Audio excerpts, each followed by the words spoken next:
जनता party नीचे त्यागी जी सिर्फ मुद्दे विशेष पे फोकस रहें प्लीज। आप बीच में बोलेंगे नहीं, ये वादा करिए। आप मुद्दे विशेष फोकस रहें। बीच में बोलेंगे तो मैं निश्चित रूप से चुप हो जाऊंगा। बिल्कुल जी, वैसे आप चुप में अच्छे लगते हैं। धन्यवाद। मैं सिर्फ आपसे ये कहना चाहूंगा, हालांकि राहुल गांधी ने जो आप लोगों को बुलाया, 2 दिन की बैठक हुई थी, उस बैठक में प्रवक्ताओं को जोर से बोलने का सिखाया, मुझे पता है। नहीं, राहुल गांधी ने 2 बात कही, देखिए। अगर उस पर आप सुनना चाहेंगे, राहुल गांधी ने कहा नहीं उस पर आप सुनेंगे, आज इसी मुद्दे पर, आज इसी मुद्दे पर बोलना है, सच बोलना है और नेगेटिव कोई कंपेन नहीं करना है और मर्यादाओं में रह करके अपना आचरण रखना होगा।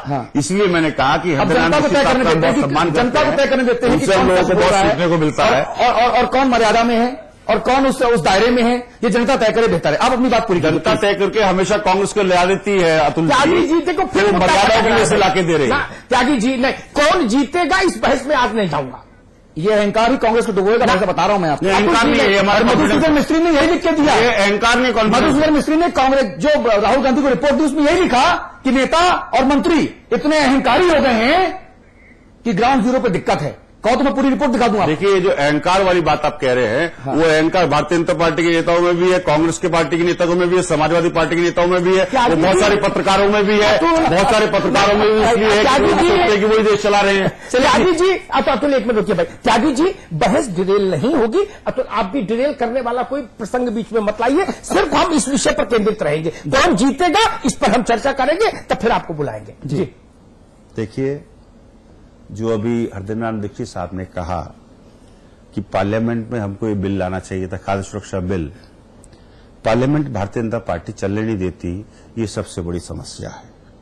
अभी आपने एक सज्जन का नाम लिया था, मैं एकदम से भूल गया हूं, अमिताभ जी, जिनको राज्यसभा बनाया था आपने, अर्जुन सिंह गुप्ता साहब। अर्जुन सिंह गुप्ता की विद्वता को तो आप मान रहे हैं और आप उनका सम्मान कर रहे हैं, आप बधाई के पात्र हैं, लेकिन जो व्यक्ति उनको राज्यसभा में लाया उसकी विद्वता को भी आपको सम्मान करना होगा। और उस व्यक्ति का नाम है मनमोहन सिंह, जिस व्यक्ति ने ईमानदारी से 9 साल। फिर ये विषय नहीं था कि अर्जुन सिंह को कौन लाया। भाई मैं तो पासिंग रेफरेंस में, मेरी आदत है बोलने की। मूल बात क्या थी जिस पर आपको जैसे पत्रकार होती है, ऐसी राजनीतिक होती है। मूल विषय क्या था कि अर्जुन सिंह गुप्ता की रिपोर्ट का क्या है, उस पर टिप्पणी होनी चाहिए ना। अर्जुन सिंह गुप्ता और मनमोहन सिंह के रिश्तों पर कहां चर्चा करेंगे आज। आपने कहा ना, मैंने कहा विद्वता का सम्मान जो है मनमोहन सिंह जी की भी करना चाहिए, जो उनको लेके आए। और मनमोहन सिंह जी ने जिस तरह से 9 साल में सर्विस सेक्टर में ग्रोथ दी है, 9% जीडीपी में ग्रोथ है, और जिस तरह से बीजेपी और भारतीय जनता पार्टी का एनडीए काल और कांग्रेस के काल अगर आप देखेंगे तो जीडीपी में 5.9% की ग्रोथ थी एनडीए के काल में। और भारत के इतिहास में अरे भाई, मूल सवाल का जवाब नहीं आ रहा। उस पे आ रहा त्यागी जी, मेरे पास वक्त नहीं है।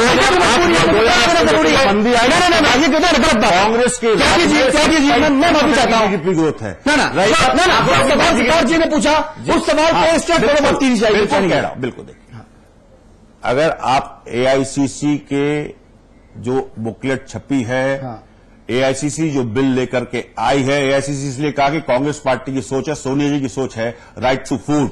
उस राइट टू फूड में 67 करोड़ लोगों को चिन्हित किया गया है पूरे देश के, जिनको कि राइट टू फूड मिलेगा, जिनको कि 4 रुपए से लेकर के 3 रुपए तक की रेट पर गेहूं और चावल दिया जाएगा। ये बहुत बड़ा क्रांतिकारी कदम है, जिससे कि गरीब के जब पेट में अन्न होगा और कहा भी है कि अन्य जो तन है बाकी सब सनातन है। त्रिवेंद्र जी ने ठीक बात है, ये सारी बातें राहुल गांधी जी के साथ जो उनका सेशन हुआ उसमें सीखे हैं ये। जी त्रिवेंद्र जी प्लीज बोलिए। जी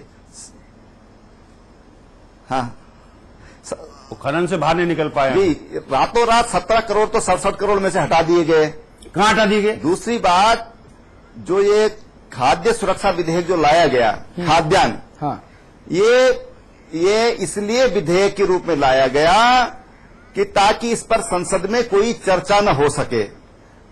आप सरकार त्रिवेंद्र जी इस तथ्य को छुपा रही है। सरकार आज जो ये रातों रात 17 करोड़ किनारे किए गए, हटाए गए, उसमें से सरकार का हिसाब किताब देर से लगा है कि हमारे बफर गोडाउन में कितना अन्न भरा हुआ है, कि अनाज है कि नहीं है। और इसलिए सरकार इसको संसद में न ला करके इस पर बहस कराकर अपनी खींचा लेदर से बचना चाहती थी। हाँ। और एक अलोकतांत्रिक तरीके से उसको संसद में नहीं लाया गया। हाँ।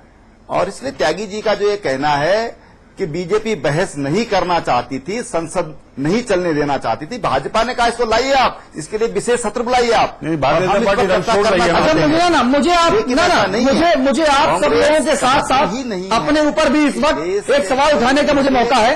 क्या हम सभी पुरुष जो हैं ये महिला विरोधी हैं?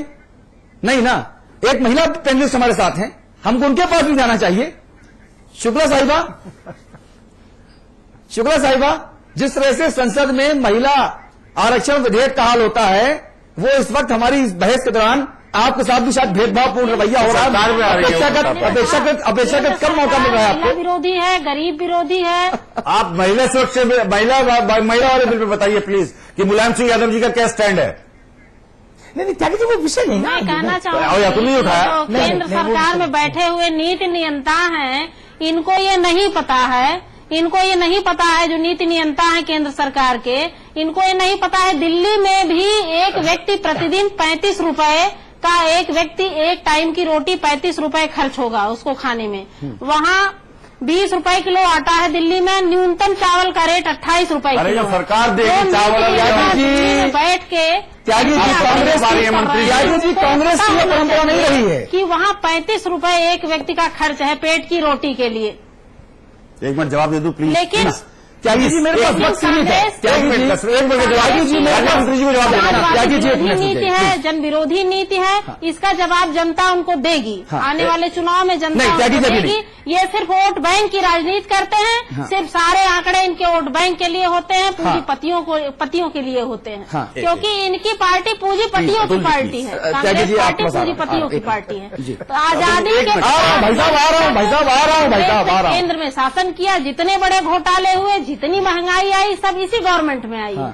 एक मिनट प्लीज, आ रहा हूँ। एक मिनट प्लीज। शुक्ला साहिबा, लेकिन इसके बावजूद मुलायम सिंह जी को यह बात नजर नहीं आई, और आई तब भी समर्थन शायद कांग्रेस मुलायम सिंह यादव जी से पूछ करके नहीं आई है चैनल पे, और जिस तरह से बखान कर रही हैं, आपका सपोर्ट के लिए धन्यवाद, जो आप सपोर्ट दे रहे हैं हमें पार्लियामेंट चलाने के लिए, सरकार चलाने के लिए। 11 पिछले 11 रही बात पूंजीपतियों के हाथ में कौन खेलता है कौन नहीं खेलता है, ये हमने 2005 में जब दादरी पावर प्रोजेक्ट का उद्घाटन हुआ था, कहना कर रहे हैं मैडम, विरोध कर रहे हैं। त्यागी जी, हम सब के अभिव्यक्ति के स्वतंत्रता के अधिकार में घुसपैठ कर रहे हैं, इनका हम कुछ नहीं कर पा रहे, सरकार चीन का कुछ नहीं कर पा रही है, तो सूरत हाल इस देश में चले। मेरे ख्याल से आप चर्चा को हम लोग बाइंड अप करेंगे। एक मिनट सारे पैनलिस्ट के नाम, 1 मिनट में जो कह पाए तो ठीक, जो छूट गया वो हरि के नाम। और त्यागी जी वैसे ही काफी सारा वक्त ले चुके हैं, इसलिए त्यागी जी के लिए 30 सेकंड्स। त्रिवेंद्र रावत साहब, पहले आपसे।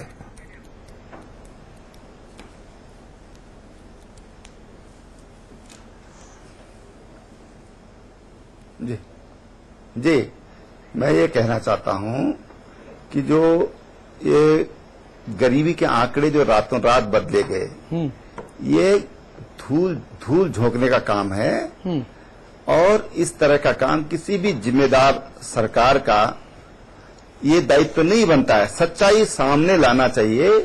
ये देश के जो वासी हैं, इस देश की जो 120 करोड़ से अधिक की जो आबादी है, वो देश के लिए खड़ा होना चाहती है, लेकिन सच तो सामने लाए सरकार। आखिर सरकार सच सामने क्यों नहीं लाना चाहती है, क्यों झुठलाना चाहती है? सच को सामने लाए। हमेशा देश ने, करगिल का वार हुआ, देश सारा अटल जी के साथ खड़ा हुआ। परमाणु विस्फोट अटल जी के समय में हुआ, आपके टाइम पे हुआ। प्रतिबंध लगा दिए, आर्थिक प्रतिबंध लगा दिए, और पूरा देश भारत के साथ खड़ा हुआ। तो मैं ये कहना चाहता हूं कि सरकार को सच को सामने लाना चाहिए। पूरा देश, अगर कोई दिक्कत है, कोई संकट है, ठीक है, तो देश खड़ा होता है। दीक्षित जी प्लीज, देशवासी देश के लिए खड़ा होता है। दीक्षित जी, 1 मिनट आपके लिए प्लीज।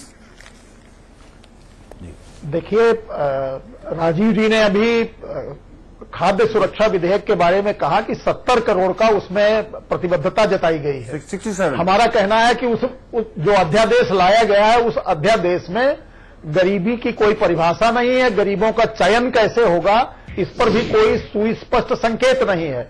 ये जो ताजा आंकड़ा आया है, इसी आंकड़े के आधार पर उस खाद्य सुरक्षा अध्यादेश को लागू किए जाने का सरकार प्रयास करेगी। और सरकार ये दिखाने की कोशिश कर रही है कि गरीबी समाप्त हो गई है, अभाव समाप्त हो गया है।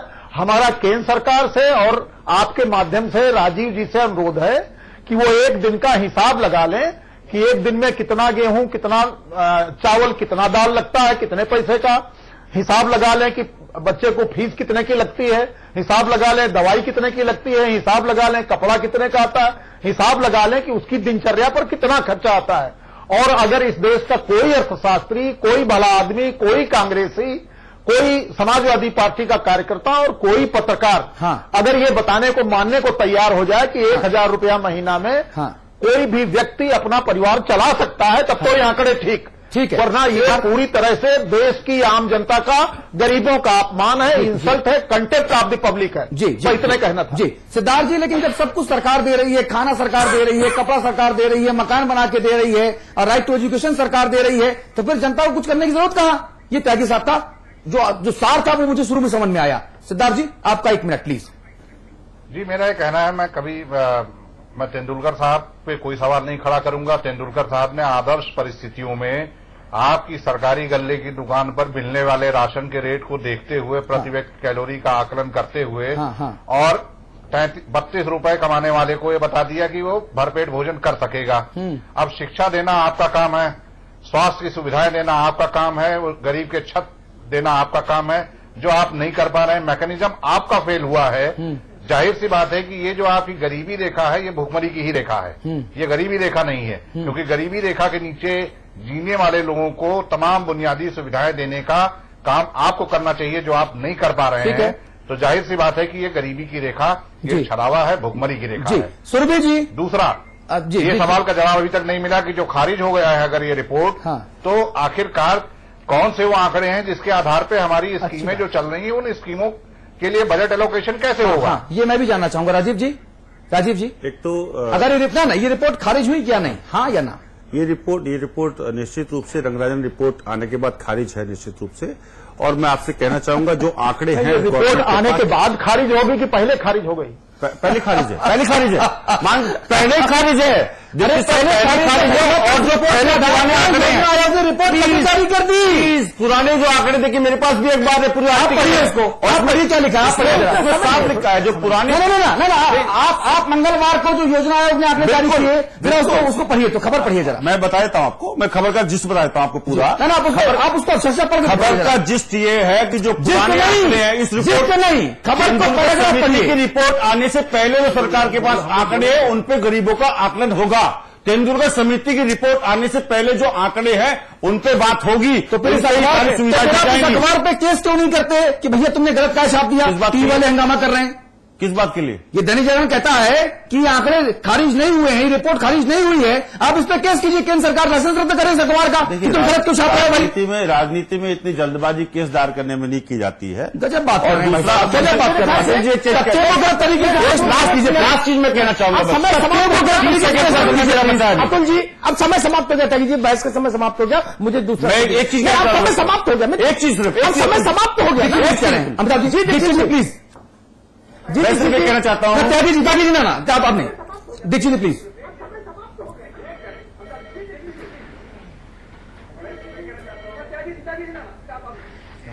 जी हेलो जी दीक्षित जी कुछ कहना चाह रहे थे आप? मैं कह दूं अपनी बात? नहीं आप बात करिए त्यागी जी, सिर्फ 10 सेकंड में अपनी बात करिए, समाप्त करिए। हिम्मत से सच कहो तो बुरा मानते हैं लोग, रो रो की बात कहने की अपनी आदत। निश्चित रूप से कृषि क्षेत्र में, स्वास्थ्य क्षेत्र में, शिक्षा क्षेत्र में इस देश में बहुत काम होना बाकी है और उस काम के लिए हम लोग राहुल गांधी पीएम बनेंगे तो पूरा होगा। राहुल गांधी पीएम बनेंगे तो पूरा होगा। धन्यवाद शुभकामनाओं के लिए। जी जी जी जी पूरी बहस मैंने सुनी, निरर्थक मोड़ों में ले जाके अरण्य में उसको भटका दिया गया। मैं किसी तेंदुलकर और रंगराजन को नहीं जानता, मैं अनपढ़ आदमी हूं इस हिंदुस्तान का। मैं तो गरीब की थाली देखता हूं, वो किस फार्मूला है ये मनमोहन सिंह की चिंता का विषय होगा, राजनाथ सिंह की चिंता का विषय होगा, मेरा नहीं। तू कहता है कागज में थी, मैं कहता हूं आंखन देखी। मैंने किसी गरीब को दवाई मिलते नहीं देखा मुफ्त। मैंने इसी देश में रहता हूं। मैंने किसी गरीब के घर पर के सिर पर छत मिलती नहीं देखी।